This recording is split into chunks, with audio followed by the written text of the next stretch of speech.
start with the Pledge of Allegiance? I pledge allegiance to the flag of the United States of America and to the republic for which it stands, one nation, under God, indivisible, with liberty and justice for all.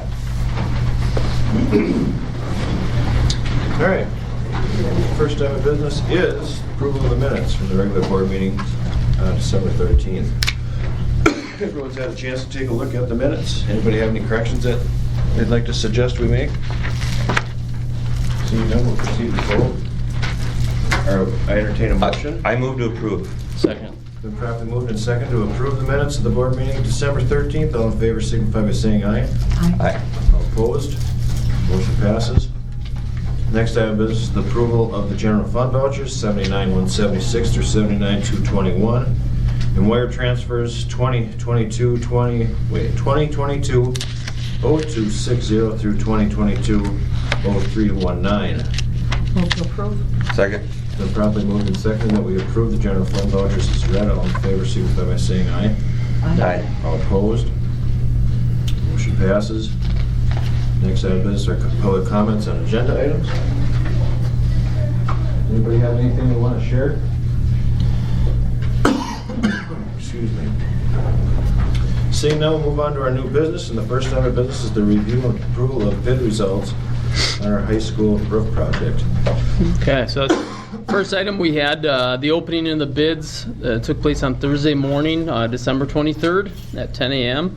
And Brian Thompson agreed to come in and share those bid results with us. So I have two documents in the board packet for you. The first one is the lowest bid, and then the second document is a list of all the bids and what they came in at.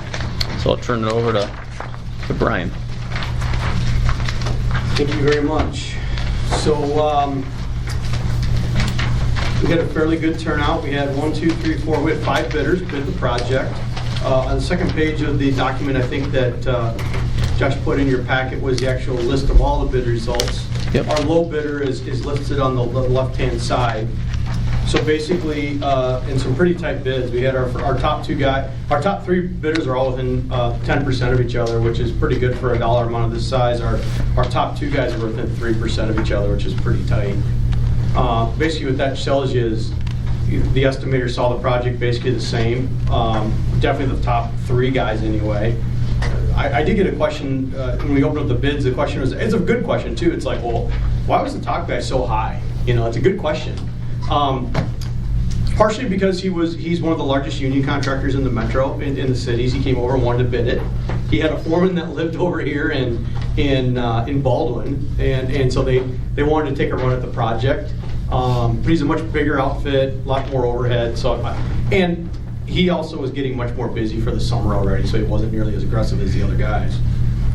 So one of the things that we asked for with the input during the pre-bid meeting of both the superintendent and your principal, we asked for, and I guess I can show it to you real quick, we made one modification to the schedule. We asked for a deduct line item, and you'll see that on the bid form there, and it was offered at $75,000. And just to make sure everyone understands what that is this map I'm holding here, all the blue area was identified by the administration as those areas that were going to be completely off limits to any early construction before the school year was out. So those are all your learning areas that were identified, and we said no construction in those areas. The other areas, I'm sorry, I got that backwards. The red was off limits.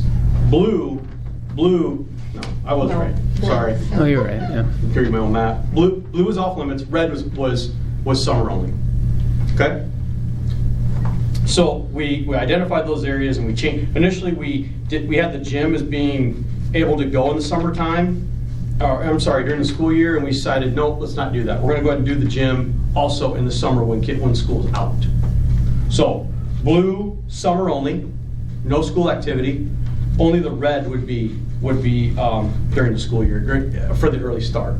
Purely your choice. You do not have to award that option if you don't want to. It was offered as a $75,000 deduct for the early start. So the other alternate item And I have another quote to go with that, another item I'll kind of walk you through real quick. It's not necessarily your board packet, but I can show you a photo of it. But on this map right here, you'll see this red line right here. It's on the east side of the gym, right here. This line right there. The through-wall flashings in the brick are too low to currently put a roof on it. They're really, really low. Okay, and I have a bunch of photos. I'll gladly show it to you. So, the base bid will require that a brick mason come in and he raise up that through-wall counter flashing, which basically is a mortar joint in the brick. They have to take out 2 courses of block, re-flash it, and put the brick back in. Okay, that's not in this price. So, I'm getting that price tomorrow that I'll be forwarding to Josh for him to see.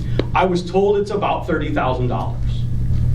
Your alternate, if you look at the alternate for the wall panels, so what we did is we asked the sheet metal guys, the roofing contractors, give us a price to put wall panels on it instead of spending the money with the brick mason. And they are at $32,000. So the question would be, well, what's the difference? What am I getting for 32 versus, let's call it 30 if that's what the number comes in at tomorrow? The difference is that someday down the road, the school district will have to tuck point to maintain that brick wall. So all the mortar joints that are in the joints, all the vertical and horizontal joints, will have to be ground out and re-tuck pointed someday, right? The wall panels would eliminate that. You'd never have to do that. So would that be to your advantage would most of my customers, most of my clients, if they were faced with a $30,000 just replace the joint in the brick or $32,000 to cover the whole wall and never touch the brick ever again, they're going to spend the $2,000 if that's what it is. Now, if it were half the money, that's probably a debate that you all would probably want to have. But for a couple $1,000, that's definitely to your advantage. So again, I think you all to decide, is the $75,000 worth the early start? It may not be. Some say $75,000 is a lot of money, and it is, to put up with. Now again, here's the other caveat to that. We told the roofing contractors when they bid that, there would be none of the odor, hot smell work could not start until school was out in the afternoon. Okay? So even though they would be on campus, yes, but none of their hot asphalt smelly work would start until school is out. I think it was 2:30 or 3 o'clock. I forget which it was. I think we said 3 o'clock. Did we say 3 o'clock? We said 3 o'clock, yeah. So that is in the terms of the specification package and the scope of work as well.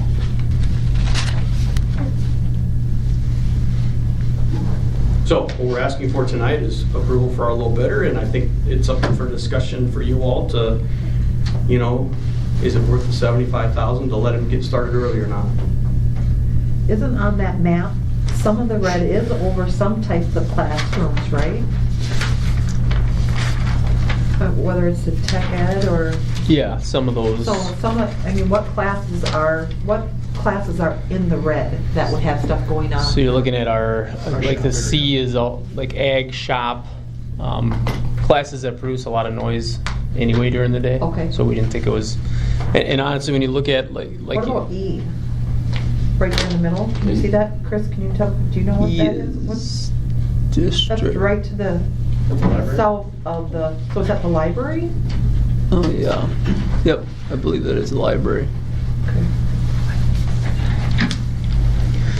So we're thinking, if we do, schools become almost like, you got August, you got stuff going on, and then June you have summer school, and obviously this building doesn't have as much going on in summer school, so we looked at the blue as the least amount of disruption, and I personally feel like the $75,000 is worth it because of the time frame that the constraints that they can put on as far as when they're up there and the smell that's coming from up there.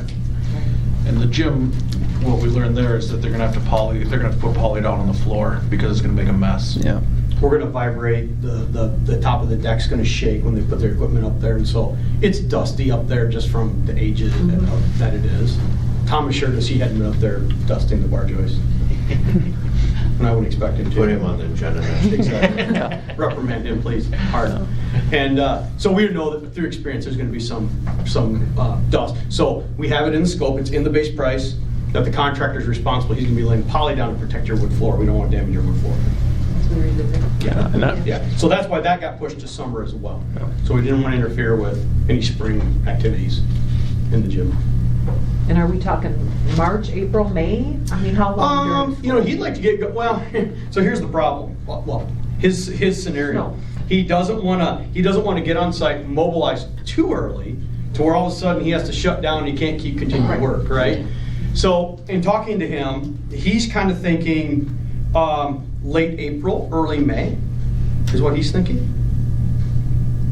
Again, it's going to all be dictated also by what the spring is, you know, what kind of start he gets. But that's what he's after. Either way, let's say we had a hugely wet spring and he can't get in, he can't even get started, right? He doesn't. Let's say he mobilizes May 10th, but he doesn't get a whole week's worth of work done all spring. It happens. It does happen. It's his responsibility to get contractually done by our completion date, which was the end of August before school started next fall.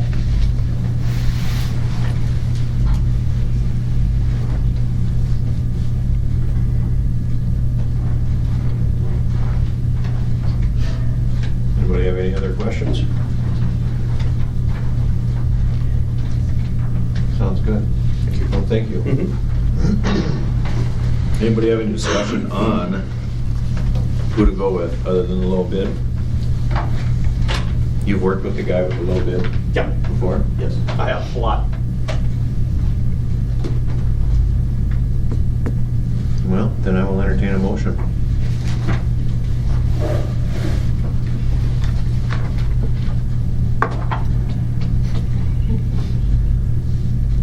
And we have 1,500 in the account about, or 1,500. 1.5 million, I'm sorry. Yeah, we're a little bit over that.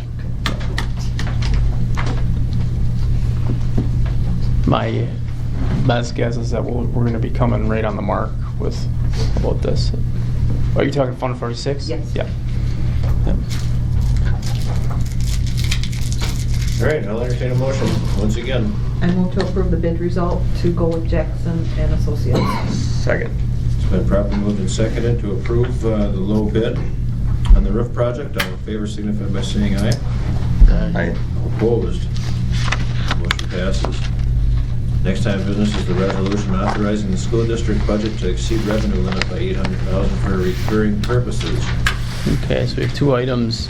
Up we have, Debbie, are you there? Am. All right. Debbie Burnett from Baird is going to be doing a little presentation for us, so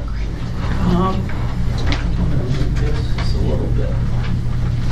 Yeah, move it. I'm gonna take a second to get my screen set. Okay. It says that the host disabled participant screen. Oh.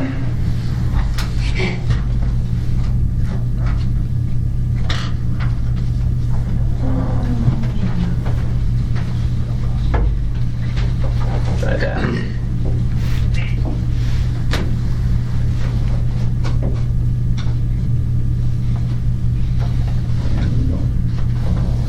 There, can you see the presentation okay? Yep, it looks good on our end. Okay, and can you hear me okay? Yep. Okay, very good. Good evening, everyone. Hi. Good evening. Thank you for letting me join you remote.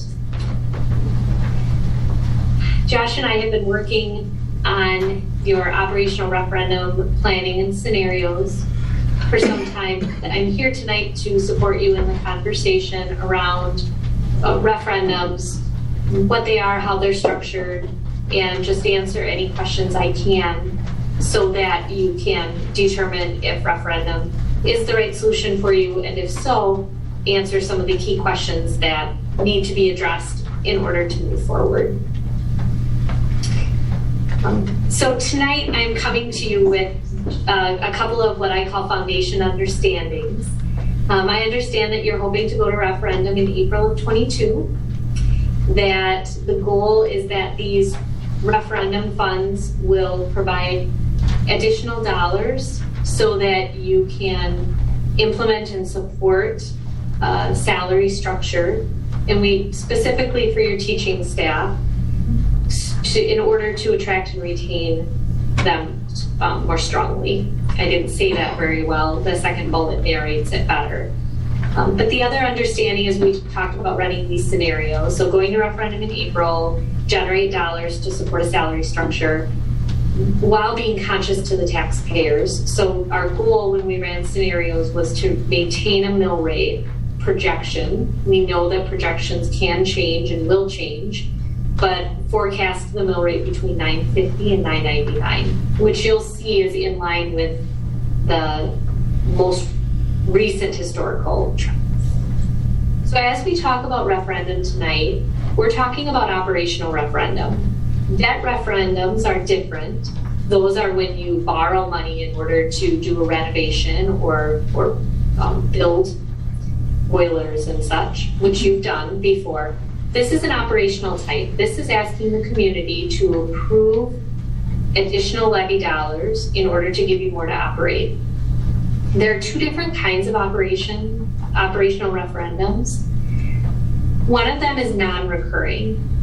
And in a non-recurring setting, you're asking for operational referendum dollars short term. It could be 3 years, it could be 4 years, it could even be 10 years. But the idea is that after a set period of time, those dollars go away. And if you need them again, you have to ask for community approval. The other kind is called recurring. And that's when those dollars, the taxpayers give you authority to add those dollars in 1 year, and those dollars stay with you forever. And let me backtrack. Non-recurring tends to be seen as a temporary solution. Most districts who go to non-recurring referendum end up coming back again because the state funding formula hasn't changed over time in order to fix the structural deficits that occur. Examples of districts who have gone to non-recurring and then end up going back again would be Clayton, for example, Turtle Lake, neighboring districts to you. Recurring is a longer term solution. It's not a forever solution. If the state doesn't change their system of funding, if variables should change, which would affect the forecast, there could be a chance to go back to recurring referendum again. But because you're looking for a long-term solution to fund a compensation plan, which will be a long-term cost, the scenarios you'll see tonight are recurring. So the dollars would be added to your base, they'd be added to your revenue limit authority, and they would carry with you into the future. And pause me if you have any questions. I'd be happy to answer throughout. So as we ran referendum scenarios, both in just as an information gathering and in preparation for tonight's meeting, we had to create some estimates. We ran several different scenarios.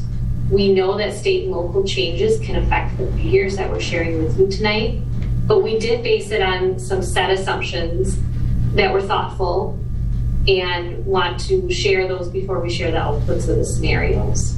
The first is that we kept your resident student count stable. We know it could go up or down in the future, and we ran some scenarios around that. What you'll see tonight is stable. We assumed no new money from the state. We know this year the per pupil increase was 0, and we know next year it's 0 as well. We carried that into the projected years. I'll show you a couple of scenarios where we ran some what ifs. What if they do give us more? But in the referendum scenarios, it'll come back to that 0. We assumed 2% property value growth. We built in increases, growth for the teacher salary schedule, 10% health, 0% dental increases. And then if there were any surpluses short term, as we created a referendum solution that supported the long term, we deposited those funds into Fund 46 to further support that initiative that you had in order to build up that fund so to maintain facilities and meet your long-range planning side. So all of these assumptions went into our base forecast, and we created a projection. A couple of important things to note in your base forecast is your historical mill rate. I'm not sure how big your screen is and how easy it is to see, but the top left graph shows your historical mill rate. Now, I didn't just pick 16, 17 because that was a year that the mill rate was much higher. It's actually the years that are reflected in the model. But you can see that your mill rate this year was about $1 less, more than $1 less than it was back in 16, 17. So the goal when we ran scenarios was to stay within that $9.50 to $10 mark, and then to be consistent with the historical trend slightly down that we've seen. What happened when we built in those scenario or the assumptions, the salary that I discussed, the health increase, the dental increase, no new money from the state, is like many districts, the forecasted revenues don't keep pace with your expenditures. And the bottom graph, if it's small for you, again, not sure about your projection, takes us instead of the historical years, it carries us forward into the future. And the light bar is our revenues and the dark is our expenses. And I think it's really important when you talk about attracting and retaining staff, with the uncertainty of our biennial budget, districts, and it's not just Clear Lake, districts can find it difficult to implement a competitive salary or benefit schedule. And so what these referendum, as I've heard you talk, what these referendum dollars would do would provide that stability you needed in order to implement a schedule, create a plan, so that you could aim to attract and retain your teachers and other staff. Am I explaining this okay? Yep. Yeah? Okay. So let's dive into some scenarios. Oh, wait, one more slide. We often get asked, is it unique to us? Are we the only ones asking for referendum? Are districts around us able to do what they're doing because they already have a referendum? And the answer is a lot of districts go to referendum. A lot of districts around you have gone to referendum. So we pulled up your CISA and you can see all of the blue. Those are districts that have gone to referendum or have had. If you look, and this is in the last 10 years, if you look at the trend rate, you have around 4 referendums a year in your area, whether it be recurring or non-recurring. And the bottom chart notes statewide trends. So about more than 10% of the state is going out and asking for operational authority each year. And in some years, it's been sizably more, knowing we have 421 districts currently. So you're not alone. And when you look at your neighboring districts, many of them have operational referendums, which has possibly supported more competitive schedules that you're looking to obtain. So we did run some additional scenarios. We said, well, okay, what if we implement this salary schedule and the state does come forward with more money?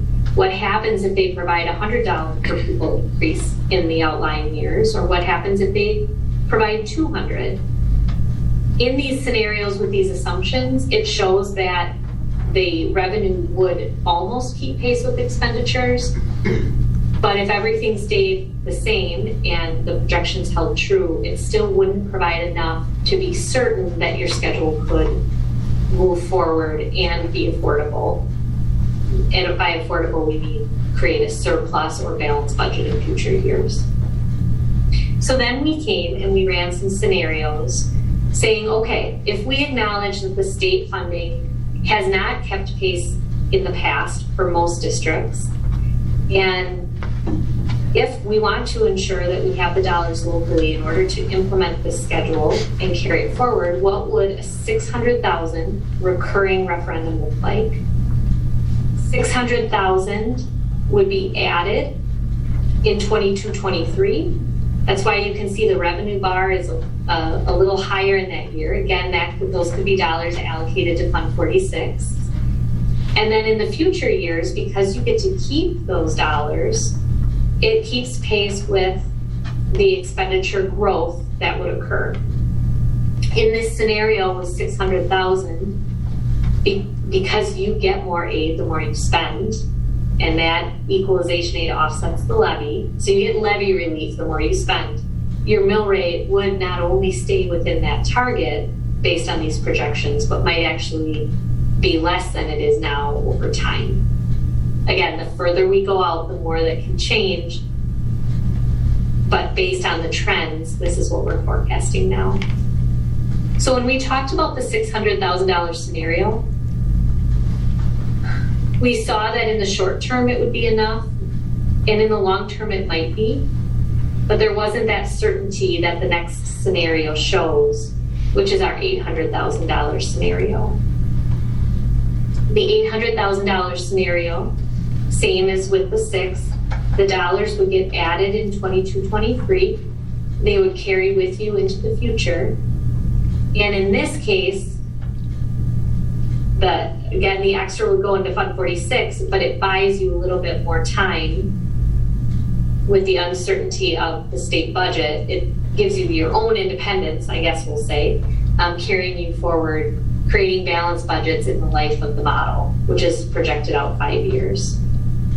That scenario is well forecasted within that target goal of 950 to 999 and forecasted to possibly even be less in the outlying years.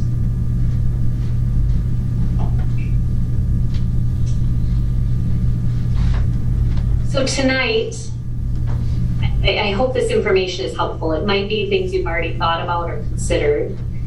But tonight, the reason it becomes timely is because if you want to have a question on the April ballot, resolution needs to be approved and submitted to your municipality on or before January 25th. So you're edging up against that deadline. If approved tonight, you could move forward with the subsequent steps and you'd have plenty of time. To make your decision tonight, you'll need to confirm that recurring is the long-term solution, is the kind you'd like. The question that you're seeing is drafted around that. The duration then would be continual, as assumed by the term recurring. And the biggest decision would be the amount. The board resolution would include these things. With your approval, it could be certified to the municipalities. And then the next steps would be communicating, making sure stakeholders know to vote and are aware of the question that's going to be on the ballot. And then, of course, the referendum in April.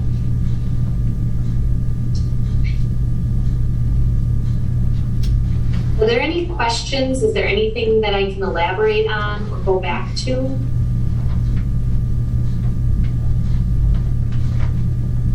Well explained. Yeah. No questions? Why do when you look at the charts, why do our Fund 10 expenditures go down in 2022 through 2024 from where we're at currently? So, like, if you're looking at either the $800,000 chart or the one that's right at the beginning, where you had our historical mill rate chart, the revenue expenditures go down the second and third school year. Do you know what I'm I should saying? have told you at the beginning, in the envelope, in the envelope is the PowerPoint right in front of you. Sorry, So if you go back to the fourth chart, that one. Yep. So the 2022 to 2023 Oops. and the 20. Sorry. Yeah, so that column and that next column, the expenditures are less than they are this year. Why is that? Because our salaries aren't going to be less. Josh, I believe that there were one-time expenditures in this year's budget that we removed before we applied the increases going forward. Yeah, you're right. Was that tied to ESSER money? I'm pulling it up on my other screen. I believe that- think it is, but So you We had Pull it up, 300,000 for that one, yeah. I think then it I'll find was, more specifics. I think it was ESSER money just to make it a clean, so it didn't mess with all of our data. So you put it in 21, 22? Well, it was already, some of it was already in 21, 22. But we're not saying, that makes it look like our expenditures are gonna be less for teaching. It's not, we're not going to go down for 2 sets of years. No, yeah, you're right. And you notice the revenues go down as well in 22, 23. Right. And that would make sense, because it's all COVID. Sorry, I have 2 more clips and I'll have it open for you.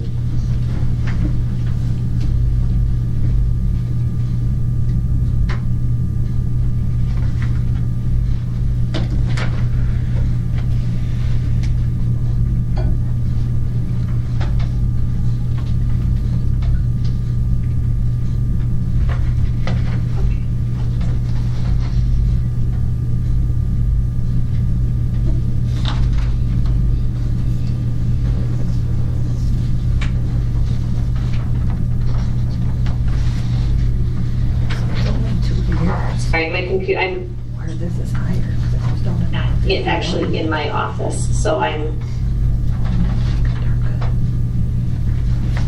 Well, and then this in the future too. Right.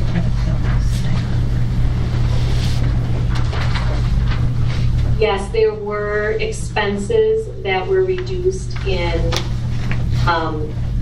the textbook and workbook area, Yeah.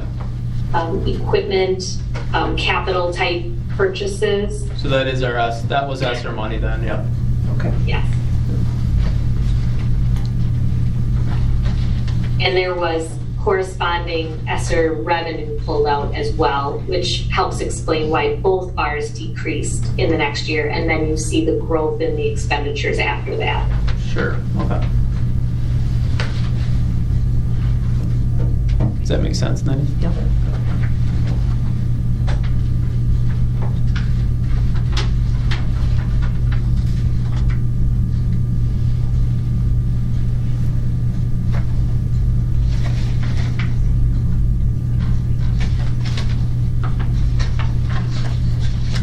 Any other questions?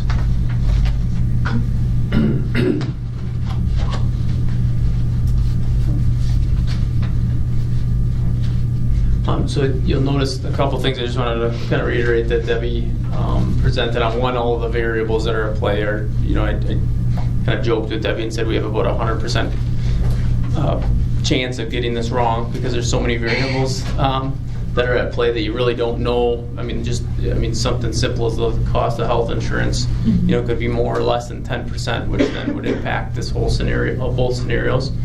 So that's one thing, but I do think we were very conservative when we went through kind of all of the scenarios. And then the other thing I wanted to touch on is the 600,000 versus the 800,000. That's probably the biggest. You notice on the agenda we have 800,000. If we don't need that, we will have the ability to under levy that money. And correct me if I'm wrong, Debbie, but that'll allow us to, if we just have way more money than we need, based on some of those variables, and it impacts, kind of what we had thought we'll be able to under levy and not, it won't compromise the mill rate with that. And then the other thing I did want to mention that is specific to us is when we refinanced, which I've shared this with you guys before, we were able to refinance, and then we over levied in Fund 39, 600,000, I believe, which then kept our mill rate, consistent, which we want to do, and then that will allow us, if we do pass this, that money will then shift and allow us to keep our mill rate stable and not go up and down based on that. So if we don't pass the referendum, we will continue to over levy Fund 39, which the mill rate will stay stable and consistently be in that $9 to $10 range. So my thought is we all know what the problem is, the attracting and retaining teachers, and this is the solution to that problem. So I feel like it's a good scenario. So then if it is approved, then the next step is just the marketing aspect of how do we get, this out to all of our voters. So any questions for Debbie? She's definitely the And this is expert. good forever, right? This 800,000 or whatever it is. What about in 10 years? Because your chart looks like we're going to be in the wrong way again after that, I guess. So at that point, do you increase that number, or how does that work? Great question. And that's really important. So recurring is considered a longer term solution. At some point in the life of this model, these scenarios we built on no increase from the state. So at some point in the life of this model, the state has to come forward with something. We just don't know when and how much. So that would make the dollars last longer. The things can change. So to answer your question directly, if this truly did happen and you found in year 6 or 7 that you were possibly needing more, you could go back to referendum again. It might be for the same amount, it might be for less. You would reassess at that time. And then one other thing I want to mention too, with the amount of money in the front end, where we know we won't use that amount of money, we'll be able to allocate some of that money into Fund 46, which will eventually help us in the future. And if you remember, Fund 46 can only be used for operation purposes, so we wouldn't be able to use it for salaries or for any compensation, but it would at least free up during the budgeting process. The money that's in the Fund 46 then could be used for some of those operational purposes, and then we could adjust that money at during the budgeting stages. I got another. Yep, go ahead. This might be a dumb question, but is there such thing as a percentage reoccurring? Because this budget, 20 years ago was $3 million, and now it's $8 million. So that would continue to meet our needs moving forward, or isn't there such a thing? Good question. It needs to be a specific dollar amount. Okay.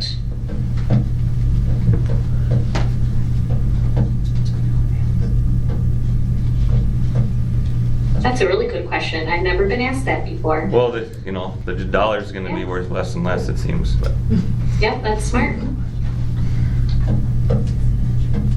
can you change that for us? So we just do it. I'll ask. Go ahead. Can I ask something? So, Debbie, so can I hear you say again, so the chart we're looking at on the board right now has the assumption built in that there's no increase in state revenue going forward? Okay. Correct. No, so to be more specific, it has 0 in for the revenue limit per pupil increase and 0 in for the per pupil categorical aid increase. Okay. So it's extremely The conservative. biggest revenue streams. Yeah, okay.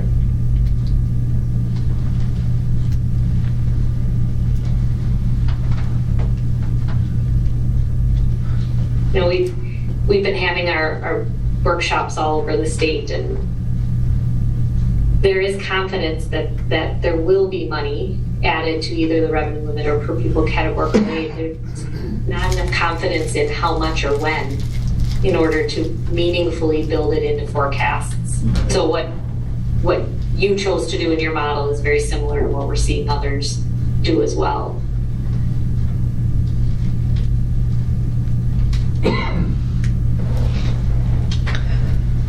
Any other questions specific to the referendum? No? All right. Debbie, can you hang on just while we discuss it, and just in case there's any other questions that come up? I appreciate you presenting. Oh, I sure So can. thank you. All right. So now the two next agenda items are they were written for the purpose of a operational reoccurring referendum for $800,000. So Debbie presented on the two options, $600,000, $800,000. Allison at Quarles and Brady said if this needs to be tabled, or if you want something adjusted, You guys could adjust the dollar amount tonight. If you wanted to table it, like Debbie said, we'd have to have a special meeting prior to January 25th in order to get this approved and get it on the ballot. I like the 800,000. Yep, I like the homework you've done here, Josh. It's really good for the future. Yeah. And the mill rates, by the third or fourth year, is down 50 cents, 40 cents below what we are this year. Right. So, Yeah, so the duration, the fact that it's reoccurring and the fact that it's 800,000, I think we all concur. Agree. That's good. Yeah. Okay. Need to approve that? Yeah, who's the lucky winner to approve it? read I it move to straight. approve the B.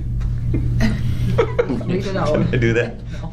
Resolution authorizing the school district budget to exceed revenue limit by 800,000 for reoccurring purposes. Do I hear a second? Second. It's been properly moved and seconded twice to approve the resolution authorizing the school district budget to exceed revenue limit by 800,000 for recurring purposes. All those in favor signify by saying aye. Aye. All opposed? Motion passes. The next item of business is resolution providing for a referendum election on the question of the approval of a resolution authorizing the school district budget to exceed revenue limit by 800,000 for reoccurring purposes. I move to approve the referendum election. Do I hear a second? Second. It's been properly moved and seconded for the resolution providing for a referendum election on the question. All in favor signify by saying aye. Aye. All opposed? Motion passes. Deborah, thank you for helping us out. Appreciate it, Debbie. Well, you're welcome. You have a good evening. Thanks for joining us, and I'll talk to you later. Sounds good. Thank you. Bye-bye. And if I could be so bold, thank you, Josh, for the work that you've put into this. This has been kind of a long thing. A lot of people have been wishing for this for a long time, so thanks for all the work that went into getting this to come up to this point. Yeah, thank you. And Debbie's truly been, she's been instrumental even from my very first year of teaching me, and kind of guiding us through this process, but initially just the budget. I mean, the budget process in Wisconsin is very complex, but I appreciate it, thanks. So I'm excited what this means for Clear Lake if we can get this passed. So what's the plan to get this out to the community? So the plan with a district our size is the power word of mouth is going to be the most important piece. So I met with kind of a steering committee or a teacher comp meeting committee, and said I'm gonna after tonight if it got board approved, we're gonna have an all staff meeting on Wednesday. So this week Wednesday, gonna talk through kind of what that means as far as what you guys just voted on. Hang on, let me just pull up my notes.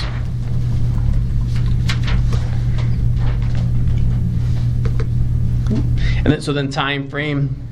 We'll have an all-staff meeting on the 12th here, and then we're going to have in February, early February, tentatively February 7th, we'll have a stakeholder information, something that's going to be sent out, school messenger to all of our families, get it on our website, and then Facebook.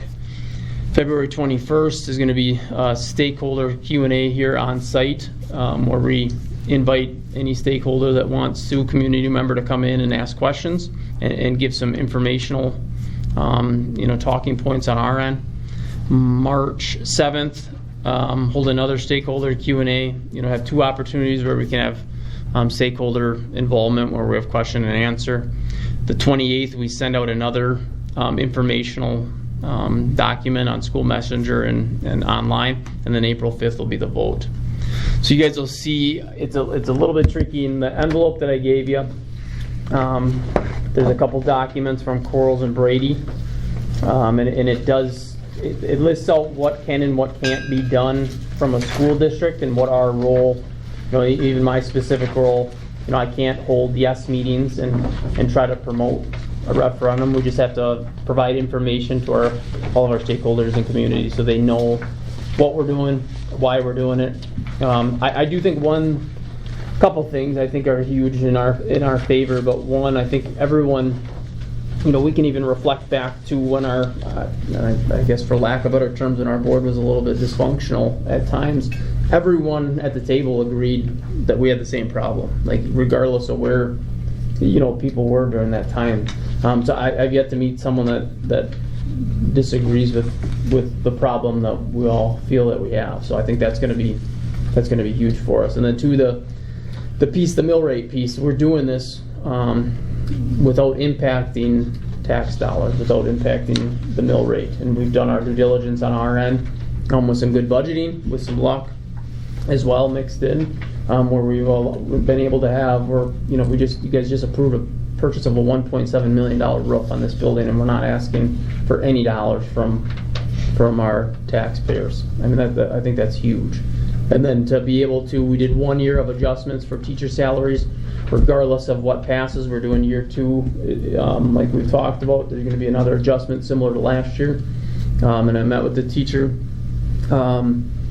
compensation committee, and I shared with them that I'm gonna start meeting with each individual employee just to let them know, what their increase is going to be for next year, regardless of what passes. So they know kind of what next year, what specifically that this means for them next year. And then if this does pass, then we have some decisions to make as far as the teacher model and what we want to do with that structure of that model. So I'm very excited about it. I think it means, if we can get this passed, I think it will mean a really bright future for the district. I think it could have a huge impact on and fix the problem that we have. So with the attracting and retaining teachers.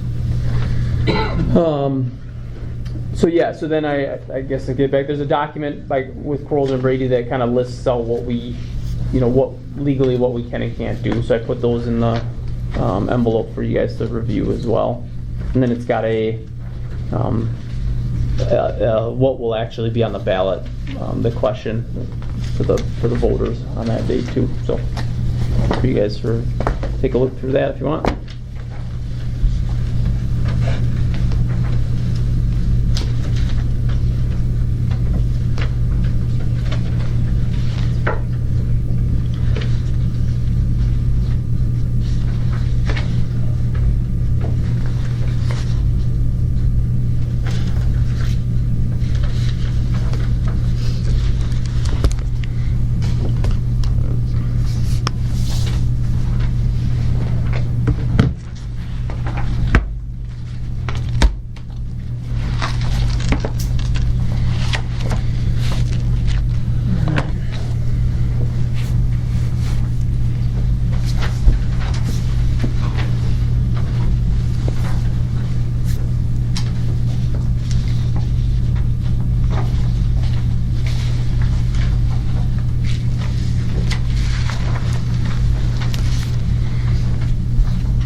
What it's going to say?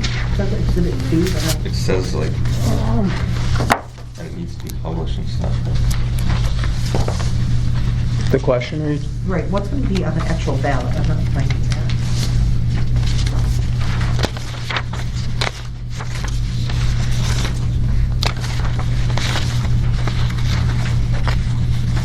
They're just saying it has to be listed No, I'm sorry. It in a didn't. certain way. It's not in there. Sorry, Nettie. Okay. I do have it. I'll send it to you guys. So we have a lot more leeway than you do. Looks like it. A lot. Oh yeah, Yeah. as far as what you can and can't say. Speak against it. Yep. Yeah. But honestly, I think the information will speak for itself. Once we, what we're asking for, what that means to our taxpayers. There's not a whole lot of sales pitch to it. I mean, it's. I think it'll be more when we have that. If individuals do come in, it'll be more of questions that they have specific to them. But so. But yeah, you're right, as far as leeway, you guys have more than I do. Good. Anybody have any other questions before we move on? Okay, then the next item of business is our review of the COVID-19 procedures. Okay. Just give you an updated letter that we drafted today. Hasn't even been put out on the website yet. I just wanted to make you guys aware of and get any feedback that you might have. The CDC recently released you may or may not have seen the quarantine isolation, depending on your term, the 5-day. They moved from 10 days to 5 days. So we're, as a district, we haven't publicized that, but we've moved in that direction already. And before we publicize anything, I just wanted to talk through you guys. I know you guys gave me the authority to make the decision. It's on the fly, but it wasn't one that I felt like I needed to blast stuff out there because we just had a few individuals, and we keep hearing, this is, things are spiking or things are changing. Honestly, it's been fairly consistent in our district. Right now we're at currently 1 student, 1 staff out, 39 total students and 9 total staff since September 1st. So regardless of what the numbers are outside of the district, I feel like we've been fairly consistent inside. What we are seeing right now is a huge increase in kids getting sick. It's the flu season, and we've got a lot of that. So we are asking, we're in the process of drafting a letter out, especially for the little buggers, the pre-K and kindergartners, just asking, if you have a sick kiddo at home and you're able to keep them home, regardless if it's part of our policy or not, even if they don't have a fever, because that's kind of the main thing that we've asked prior to the pandemic. If they have a fever, they're out. We're just asking if you can keep them home, because as soon as you walk into one of those rooms, you can immediately see why things spread pretty quickly. Hands are in places, and and they're in close proximity. So we have had a fairly large influx of kiddos and staff getting sick down in those rooms. But as far as specific to COVID and the procedures that we have in place, we haven't seen. I don't think the 5 to 10 days is going to have a major impact. So what it will do is allow individuals to come back a little bit sooner, and we've seen that. So just thought I'd throw it out there for any questions you guys might have for us. It was fun having all them bugs come home. Yeah. On Christmas Yeah. break. Thank you. So I think your letter's a little too late, Josh. Yeah. Well, it's good news. Good news on the COVID Yep. thing. Any questions on the COVID procedures? The next item of business is approval of the elementary sound system. Okay, I have a quote in there for from Audio Architects, looking to replace the sound system at the elementary. Actually, both buildings are probably due. Elementary is definitely overdue.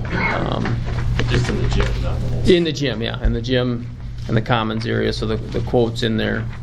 I think anybody that's gone to anything in the last year and a half that's seen Mr. Peterson present, I think would probably be willing to approve this. So it sounds a little bit like he's underwater at times, and sometimes it sounds good. So it's most of the time it's rougher. We'd be able to use ESSER money for it. We're overdue. It has the speakers haven't been updated since.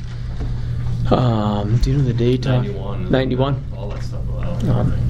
So it would definitely fit into the ESSER money that we're trying to spread people out and use the sound system in there. So Does this include the speakers on the outside of the gym, Chris? Outside the building? no, No. just the Oh. commons area. Just the inside the gymnasium. I was hoping I could hear it from the farm. I enjoyed listening to Chris's morning visits, if any of you guys haven't had a chance to hear them. I do them on video now, so they don't go out in the neighborhood like they used to. Oh. So we need a TV on the outside. Yeah. And just so you guys know, there are a couple things in the quote that will most likely change. I think that it has 4 microphones. We're looking at possibly only doing 2 microphones, but then make an adjustment to, help me out, Mr. Peterson. Right now we got wall jacks, and we, after talking to the music department, we would like to continue to have those wall jacks, and, you know, probably those are more valuable than having 4 wireless mics. And we were trying to think today if there's any scenario where we would need 4 wireless mics. No. We can't really think of one, whereas 2 might be enough. We keep the wall jacks and, you know, just some little things like that we still want to work out with them. So the quote will be in this ballpark, but there will be a few minor changes to it. Any questions? No? Okay. All right. I move to approve the new elementary sound system. Second. It's been properly moved and second to approve the elementary sound system. All in favor signify by saying aye. Aye. All opposed. Motion passes. The next item of business is the review of the criteria for determining open enrollment. Okay, so I wrote in there, this is every year we do this in January. Wisconsin law and administrative code requires every school board at the January board meeting to determine for the following school year the criteria of open enrollment. Will be, let's see. So I put in there, so this is determining for next year for 22-23 school year. I attached the policy 513 and I highlighted that the portion that is specific to this as far as what you guys are discussing. And in the past, the board, you guys have not capped or restricted our open enrollment criteria outside of our board policy. That's due to our open enrollment number historically has been lower, you know, coming in than going out.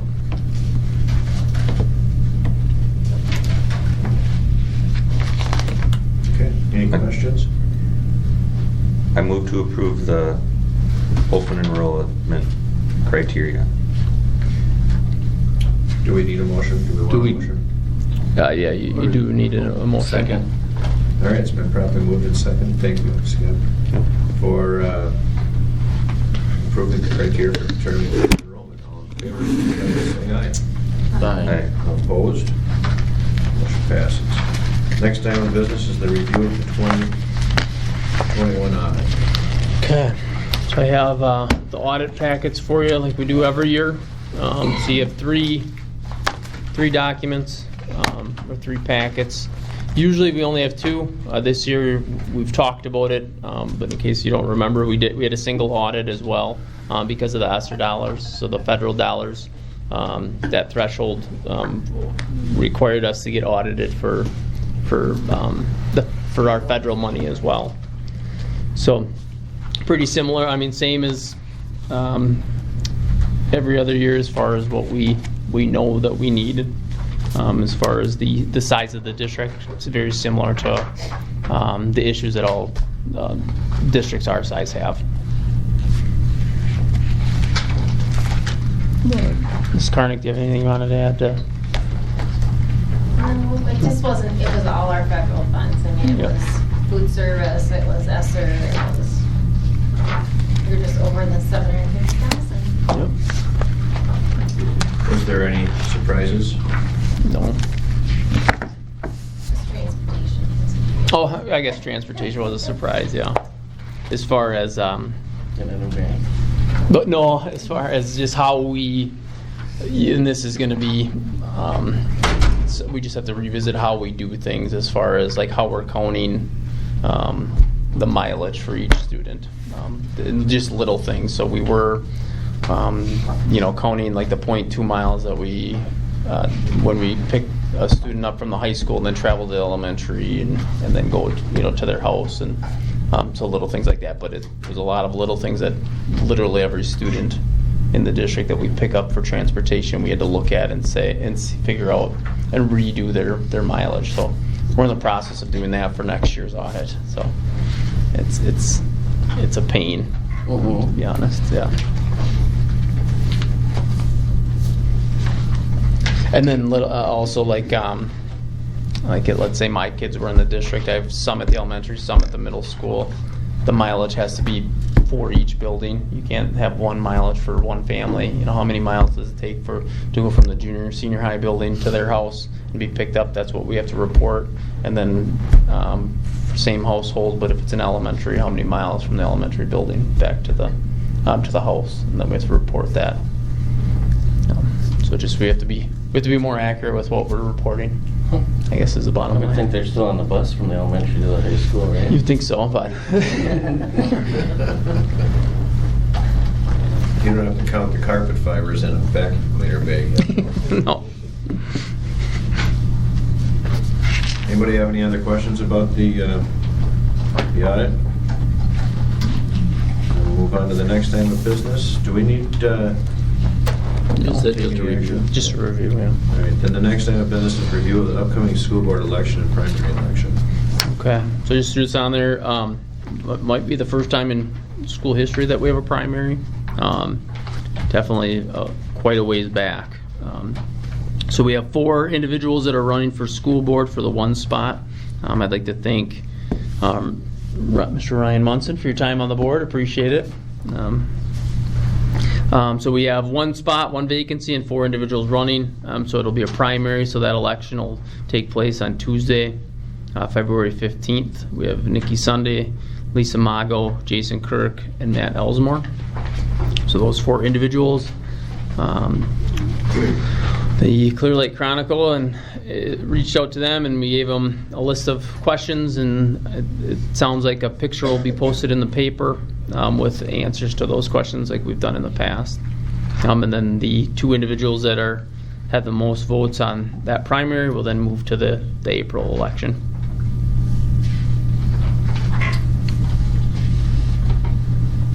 Questions on that? We also did put all 4 of their names in a hat and drew, like we've done in the past, for who's on the ballot for order. So that was a random, but how they're listed on your paperwork is how they'll be listed on the ballot, or how we're going to submit it. Do you vote for 2? 1. Or just 1, yeah. For the first election, it's only 1, the February one? You vote for 1 and the highest 2 go forward. What would happen if we had 3 candidates for 1 position? Same deal. Same. So it has to be down to 2 people to choose from. You can't have more than double of the seats available. Okay. Okay. Remember that for your next Trivial Pursuit game. Yeah. That's about That would it. be Wisconsin Administrative Code Trivial Pursuit, right? So any questions with that, the primary? Well, it sure is nice to have the interest. Yep, Yep. sure. All right, well then the next item of business is the review of the canvas committee timeline. Okay, so then this is our first run at it. So Ms. Karnick and I were kind of looking and calling and trying to figure out what we're supposed to be doing here with this. But so we have to canvass like we do with any normal election. So the canvassing timeline. So Friday, February 15th. February 15th is the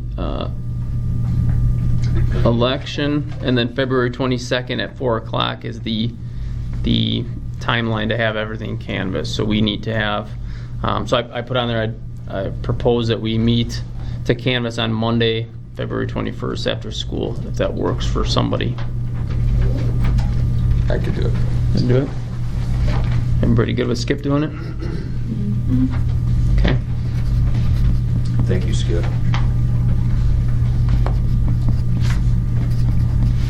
All right, any questions on the committee timeline?